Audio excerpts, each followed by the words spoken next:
name is Marios Karavasiliadis. I am Greek. I was born in Thessaloniki in December 1978. I understand that puts me in Generation X.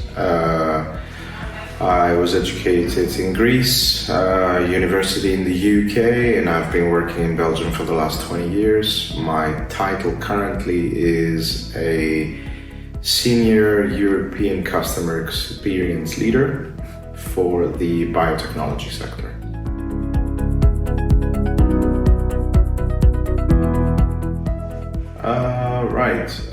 Definitely the subject needs to be of interest, something that I understand and excel into. It doesn't have to necessarily be based on the experience that I had or I studied. I think skills that you acquire through your life can easily be adapted or used in other sectors of business, but I think the company needs to be a company that has a very interesting product or interesting service, and obviously an environment of work that I wouldn't classify as, let's say, toxic, because those environments exist, unfortunately. I like to promote in the division that I work in my company an environment where people can communicate, they can freely express their thoughts, and there is no stress, although stress might exist.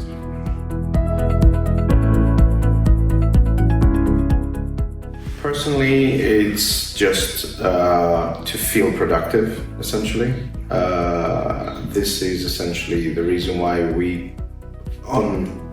in my opinion, that's why we go to work, because we like to be productive, we like to contribute to society, and we want to provide for ourselves, basically. So if you do something you like and you work for a company you like, then you get your salary and then you can have your personal life. But yeah, generally speaking, I'm motivated by being productive. I think this is very important, because you see a lot of people these days that are not motivated, not productive, and that can easily lead you into psychological problems like depression or other. So I think being productive is essentially the most important aspect of that.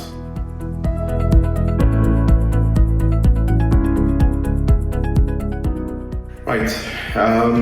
I think benefits that can improve your personal life, like healthcare, pension, assistance, which is, travel expenses paid from work and to home. I would say these are very, very important, like lunch vouchers. I think Belgium has that quite nicely pinned down in a lot of sectors and a lot of collective bargaining agreements. So any benefit that improves your socioeconomic aspects basically is something that I would consider good.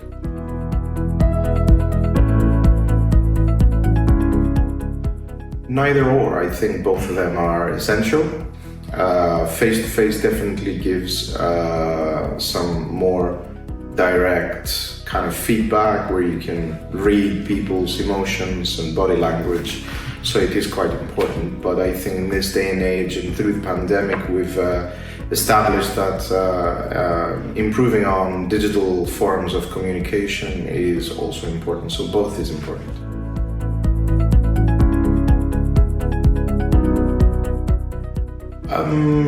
Digital tools definitely, I don't want to be promoting brands, right? But Teams is definitely a tool which has become an essential part of my workday.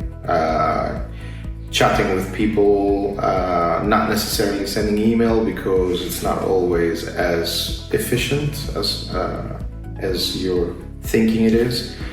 Jumping on calls, connecting with people visually, talking about things, having snap meetings or organized meetings. I think any kind of, let's say, social media type work software is very, very essential. I think that's important.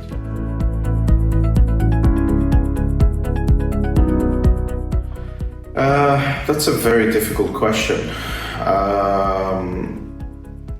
I think experience has taught me how to manage it. I think one of the most important thing is that when you identify that you have stress at a given moment, you need to break away from whatever you do and take time, 5-10 minutes to focus your thoughts, identify your stress factor, and try and eliminate it with whatever you decide to do on your next step. So I think stress can only be combated by identifying that you are stressed instead of just living in stress, basically, and not realizing it.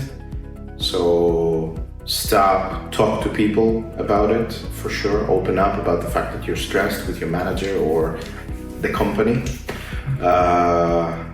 Yeah, that's the only way that stress can be combated.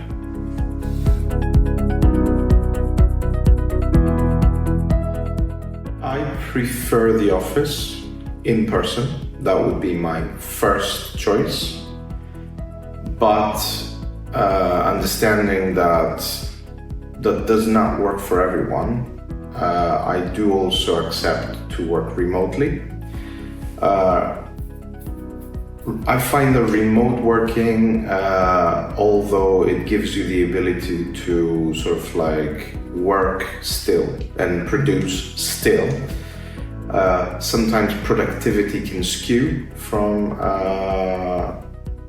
the levels that you expect to work because you're not in a professional environment, you don't have immediate access to your colleagues, but obviously the digital form of communication assists in that.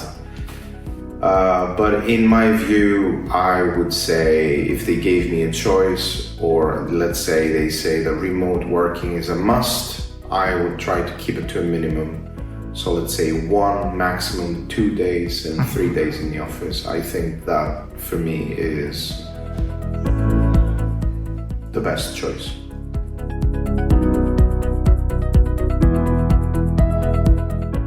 Right. My view on overtime is that it's important. Sometimes businesses do have unexpected high levels of workloads.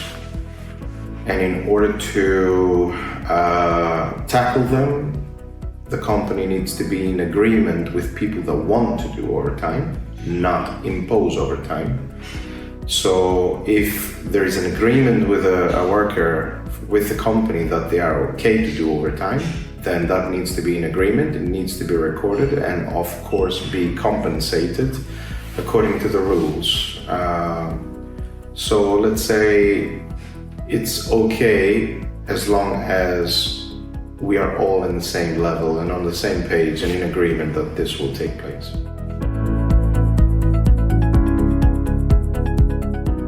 It is very important to continue to learn things, acquire new skills, new methods of working, be open to be taught new things. It's important. Sometimes we get into a comfort zone and we say, it has always been done like that. And this might create stress and workload unnecessarily, whereas if you learn new things, then you can tackle them with new methods of working. And I think my generation is quite open to that. Not 100%, but we do learn new skills, and it's important to progress yourself also to a certain level that you can acquire skills and know things to move on to the next thing, basically.